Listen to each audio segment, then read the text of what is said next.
పోలిపాడ్యమి మహాపర్వదినాన్ని పురస్కరించుకుని అఖండ దీప సాగర హారతి మహాక్రతువును విశ్వభారత్ మీడియా తలపెట్టింది. నేటి సాయంత్రం 5 గంటల నుంచి విశాఖలోని ఆర్కే బీచ్ కాళీమాత ఆలయం ఎదురుగా జరగనున్న ఈ మహోన్నత కార్యక్రమానికి అందరూ ఆహ్వానితులే.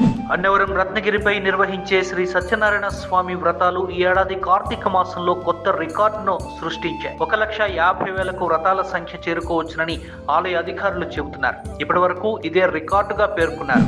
విశాఖలోని బురుజుపేటలో కొలువైన శ్రీ కనక మహాలక్ష్మి అమ్మవారి మార్గశిర మాసోత్సవాలు రేపటి నుంచి ప్రారంభం కానున్నాయి. ఈ నెల 30వ తేదీ వరకు జరిగే ఈ ఉత్సవాలకు లక్షలాదిగా భక్తులు తరలివచ్చే అవకాశం ఉన్న నేపథ్యంలో ఆలయ వర్గాలు పటిష్ట ఏర్పాట్లు చేస్తున్నాయి.